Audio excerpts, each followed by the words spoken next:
Doing. Let us take a look at the first part of this fifth game between Anand and Carlsen in Chennai in the 2013 World Championship match. Another exhausting day here in the World Championship match.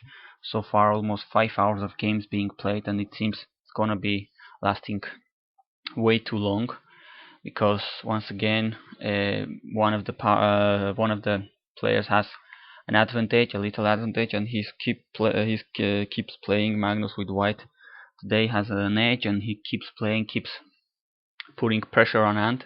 So far, Anand is defending more or less well, but let us see what's going on. So let's just make two videos to take a look at the opening of this game quickly.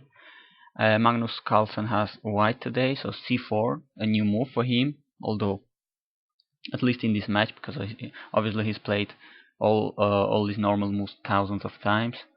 e6, d4, d5, and we got the queen's gambit for the first time in this match. Knight c3 and c6. Anand plays these semi-Slav structures, a pet defense of his, where he's very comfortable in this position, knows these lines very well. And we got an e4.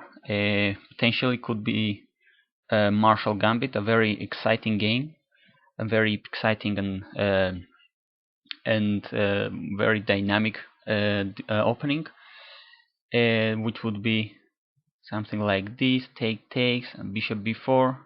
Although Carlsen didn't went for that tactical lines after bishop b4 check, he went for knight c3, more quiet lines, but something like bishop d2 is inviting black to take on d4.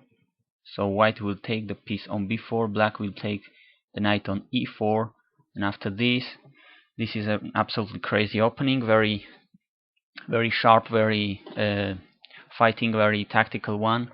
I think one of the last games in the highest level being played in this line was Nakamura. I think it was Nakamura playing white, not sure who was black, in the last Grand Prix in Paris a couple of months ago. So here black could take on g2, although not the best. Something like knight a6, developing pieces, because white is going to have an incredible attack on black's king in case he takes. Bishop f3, the queen goes back, and now after knight e2, the rook is going to come to the g file with tempi. So very difficult, very black must be very careful. After knight a6, there are lots of threats here, just threatening checkmate in one move.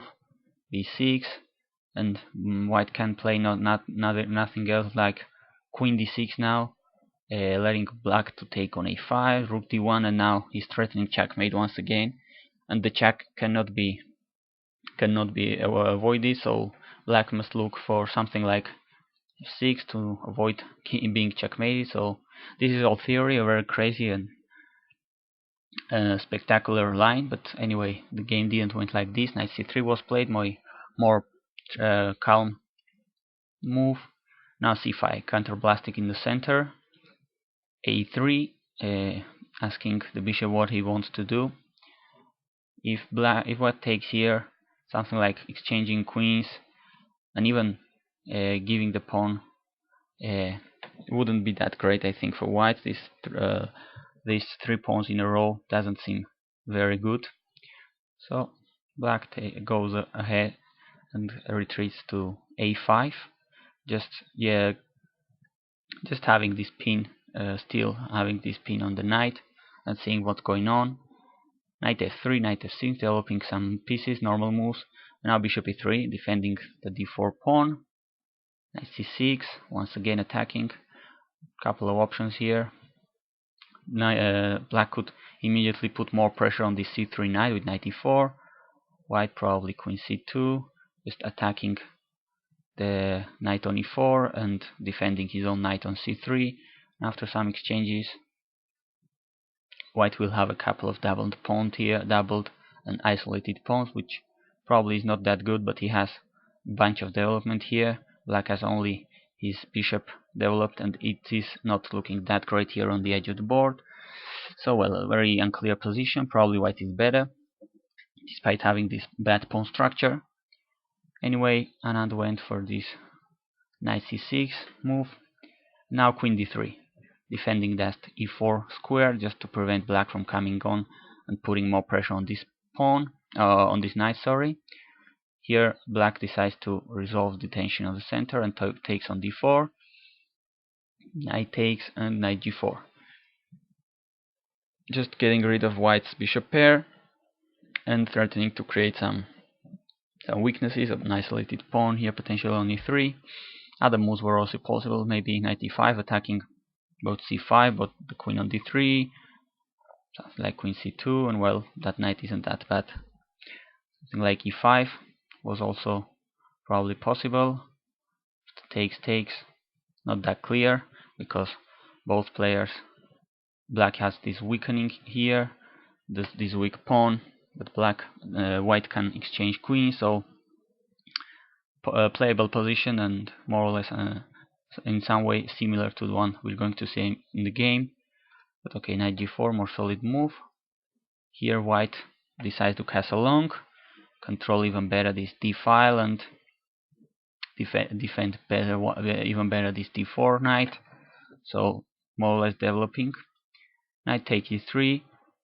White cannot take with the queen because after b6, bishop b6, suddenly this knight is under lots of fire. He's pinned, and something like e5 is threatened now. So obviously Carlsen went on to take with the f pawn. Now bishop c7. Not probably he could have still played another developing move like castling or something else. And now white has some extra ideas of putting the knight on b5, getting rid of the bishop pair, probably exchanging queens and try to reach a better endgame. Here instead he took on c6 and then he exchanged queens. So after this we got an interesting endgame, more or less unbalanced, in which white must be slightly better because he has this the control of this d file. Although he has this weakness on e3, black has another strong weakness here on say c6. His rooks aren't developed. In fact, all his pieces are in the back rank. But the fact that could help black is that he has the bishop pair so far, and white hasn't that much pieces, so his position, his space disadvantage, and his not developed position could be not that dangerous for the time being. But obviously, white is the one who will going to play for the victory here. Interesting fact that this is the first time in the match white is having the advantage. Bishop e2, very normal move, trying to put the bishop on f3 and press here on the on this important diagonal. King e7 may not seem that great because it blocks this diagonal for the bishop. Kind of commits to play it in the other diagonal on the queen side, but it also brings the king nearer to the center. As we know, the king belongs to the center in the endgames. Bishop f3, following the plan. Bishop d7. Now the pawn is still pinned. It is targeted by the rook, by the bishop, but the bishop is now the d7 is protecting it. So whenever black gets out of this a8 square with the rook, he will be more or less protecting this c6 weakness. Instead, bishop b7 probably was not as good because not only the pawn, but not only the rook would be x-rayed here, but also the bishop. Here, white had an interesting plan to play c5, just fixing this weakness on c6, probably doubling rooks on the d file, and make this bishop pair look not that great, although black must have some resources here to unchain his pieces. But instead, Magnus went on with another interesting move, knight e4, centralizing the knight, controlling some darks were in the center. And here, bishop b6, attacking on e3, and somehow asking for c5, which would be, it seems, would be losing a tempo. But in fact, black has an interesting counter move here. After the logical move c5, attacking the bishop, now if he goes back to c7, he has practically would have lost a tempo, giving this knight e4 for free, probably being some troubles, as white will have a tempo for free here. But the point is that after c5, black had this interesting f5 in mind, just counter-attacking the piece. And in fact, these exchanges went on to happen, taking on e6. Of course, if white just retreats, this pawn will be falling, which is not that fun. So c takes b6, takes, and now an interesting intermediate move by white, b7, just preventing black from regrouping his pawns, as if he takes on e4 with the bishop first.